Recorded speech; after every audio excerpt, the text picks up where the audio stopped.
Dear students of class 12th, let us continue EVS, and today we will discuss the control of ozone layer depletion or control of ozone depletion.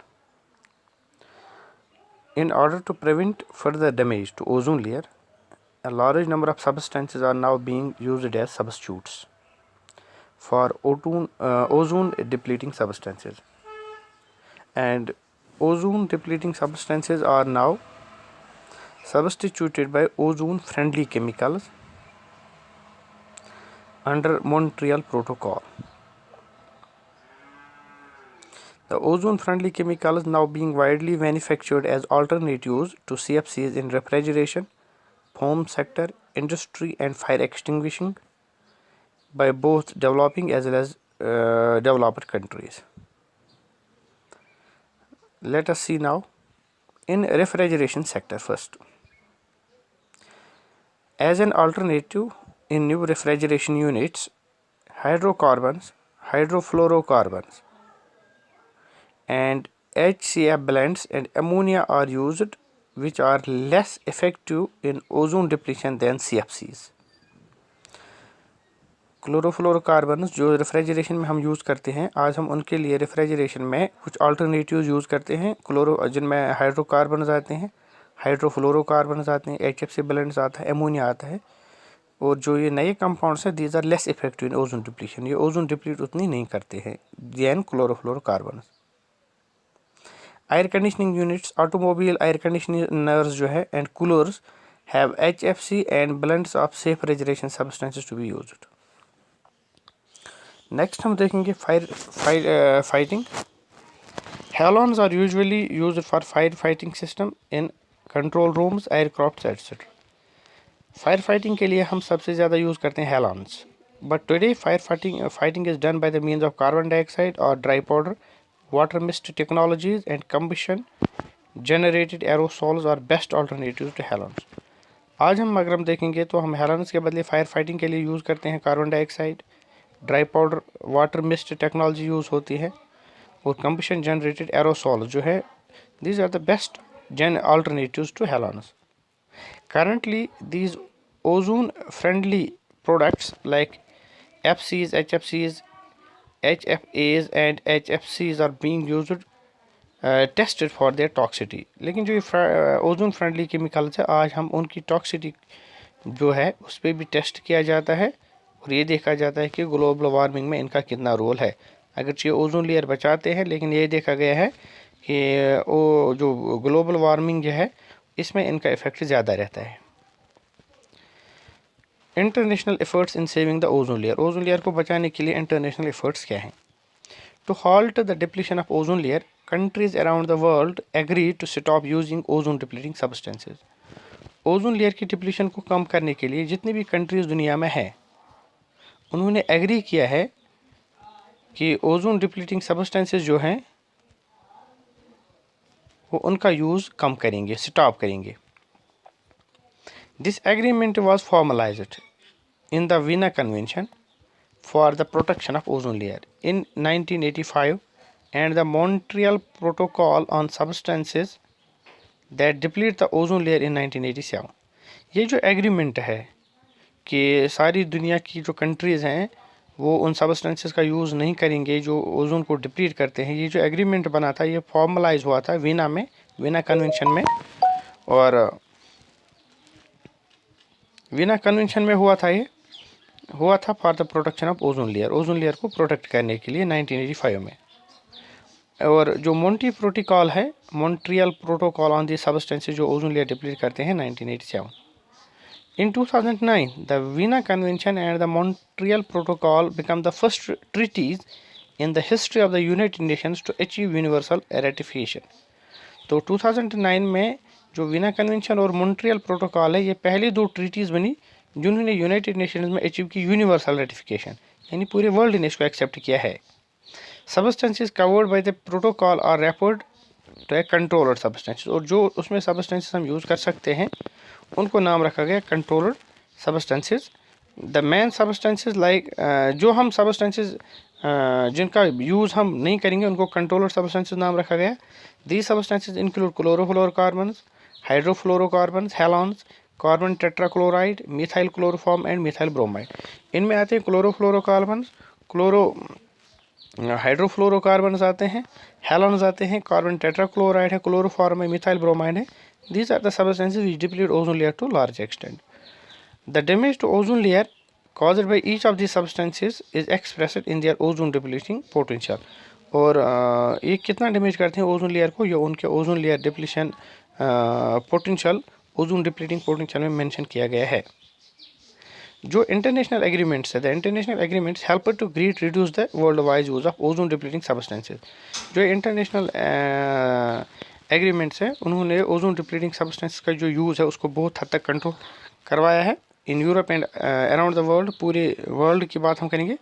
Scientific monitoring shows science that ozone layer is starting to recover. अब scientist जो है वो देख रहे हैं कि ozone layer deplete हुई थी, in now started to recover, अभी रिकवर होने लगी है। And fully recovery is not expected to occur before the middle of the 21st century. Fully recovery अभी पॉसिबल नहीं है 21st सेंचुरी के मिडल तक। तो अब हम देखेंगे पहले मॉन्ट्रियल प्रोटोकॉल क्या होता है। Vienna Convention on Protection of Ozone Layer was adopted in 1985 that led to a series of international agreements on the elimination and reduction of CFCs and other ozone depleting substances. Vienna Convention जो हुई है ozone layer को deplete protection करने के लिए, ये adopt की गई थी 1985 में। और इससे इंटरनेशनल एग्रीमेंट्स जो हुए थे 1985 में ये हुई थी। That led to series of international agreements. इससे बहुत सारे इंटरनेशनल एग्रीमेंट्स हुए for the elimination and reduction of chlorofluorocarbons का एलिमिनेशन के लिए या उनका रिडक्शन के लिए, and other ozone depleting substance, और बाकी जो ओजोन डिप्लीटिंग सब्सटेंसेज है उनके लिए। Montreal protocol was signed at Montreal Canada in 1987। जो मॉन्ट्रियल प्रोटोकॉल है, मॉन्ट्रियल प्रोटोकॉल ये साइन किया गया था मॉन्ट्रियल कनाडा में in 1987 by 21 industrialized countries। 27 industrialized countries ने उसको पहली बार 1987 में साइन किया था इस प्रोटोकॉल को as a landmark international agreement to protect the stratospheric ozone. सिर्फ इसलिए कि स्ट्रेटोस्फेरिक ओजोन को प्रोटेक्ट किया जाए। It was agree to limit the production and use of ozone depleting substance. इस प्रोटोकॉल में ये कहा गया था कि जो ओजोन डिप्लीटिंग सब्सटेंसेस हैं उनका यूज़ लिमिट किया जाए, उनकी प्रोडक्शन जो है वो लिमिट की जाए ताकि स्ट्रेटोस्फेरिक ओजोन को बचाया जा सके। Phased out of ozone depleting substances and providing a helping hand to the developing countries to adopt the use of alternative substances to CFCs that cause minimal damage to the ozone than CFCs। और उसमें यह भी कहा गया था कि जो developing countries हैं उनको हम ऐसे सब्सटेंस से हेल्पिंग हैंड प्रोवाइड करेंगे जिससे वो कुछ अल्टरनेटिव जो है CFCs को वो यूज़ करेंगे ताकि ओजोन लेयर को सबसे कम नुकसान पहुँचाया जा सके। The protocol was amended and additional requirement at London 90, Sfagen 92, Montreal 97 and Beijing 99। जो ये प्रोटोकॉल है उसको बार बार फिर अमेंड किया गया। लंदन में 1990 में इसको अमेंड किया गया था, सफागन में 1992 में, मॉन्ट्रियल में फिर से 1997 में, और लास्ट पे बीजिंग चाइना में 1999 में इसको अमेंड किया गया। Presently 189 countries are signatories to the protocol. आज की बात अगर हम करेंगे तो मुल्क में जितनी भी कंट्रीज़ हैं उनमें से 180, पूरे वर्ल्ड में जितनी भी कंट्रीज़ हैं उनमें से 189 कंट्रीज़ जो है वो इस प्रोटोकॉल की सिग्नेटरीज हैं with their commitment to protect the ozone layer. और ओजोन लेयर को प्रोटेक्ट करने के लिए उन्होंने कमिटमेंट की है and to ensure environmental sustainability, और इंटरनल एनवायरनमेंटल जो सस्टेनेबिलिटी है उसको इंश्योर करने के लिए। सिंस 1995 6 सितंबर of every year is celebrated as world ozone day. और उस 1995 के बाद ही 16 सितंबर को हर ईयर वर्ल्ड ओजोन डे मनाया जाता है and mark the signing off Montreal protocol. और मॉन्ट्रियल प्रोटोकॉल को भी ये मार्क करता है। बीजिंग मीटिंग जब बीजिंग में मीटिंग हुई थी 1999 में, it was impressed and agreed upon to phase out all types of ozone depleting substances like methyl bromide, ACFs and bromochloromethane in near future to in accordance with the agreement। उसमें ये कहा गया था कि जितने भी ओजोन डिप्लीटिंग सब्सटेंसेस है उनको बाहर फेंका जाएगा। The developed countries have already phased out production of use of HFC, जो डेवलप्ड कंट्रीज उन्होंने पहले से ही इनको निकाला है, and halons by 1996 and that of the methyl bromide, और जो डेवलपिंग कंट्रीज हैं they were to freeze HCFCs and consumption of it 1 July 1999 based on 1995-1997। उन्होंने कहा गया था कि जो ये CFCs होते हैं उनको फ्रीज करेंगे, उनका यूज़ मिनिमम करेंगे। So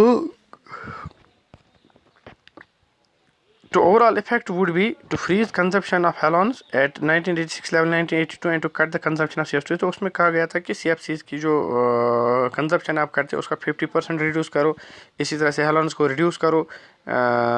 तो ओवरऑल हाईलाइट्स अगर हम देखेंगे प्रोटोकॉल के, वो ये थे कि chlorofluorocarbons to be phased out by the year 2000 में क्लोरोफ्लोरोकार्बन्स नहीं होने चाहिए, विद 50% बाय 1995 एंड 80% बाय 1997। तो 1995 में 50% यूज़ उनका होना चाहिए था जितनी भी कोई कंट्री यूज़ करती थी, और 1997 में 85% वो उसको कम यूज़ करेगी CFCs को, इसी तरह से 2000 में ख़त्म हो जाएगा। Halons to be phased out by 2000, halons को भी 2000 में फेज आउट किया जाएगा, विद 50% कट बाय 1995 में उनको परसेंटेज 50% कट किया जाएगा। CCl4 to be phased out by 2000 में CCl4 को भी फेज आउट किया जाएगा, इसका भी 1995 में 95% रिड्यूस किया जाएगा, कट किया जाएगा। और मिथाइल क्लोरोफॉर्म जो है to be phase out by 2005 में मिथाइल क्लोरोफॉर्म को फेज आउट किया जाएगा with a cut off 30% of 99 level. तो जितनी में 99 में उनकी लेवल थे उसको 50% कट किया जाएगा। So this was the completion of the first topic, ozone layer and its depletion. So thanks very much.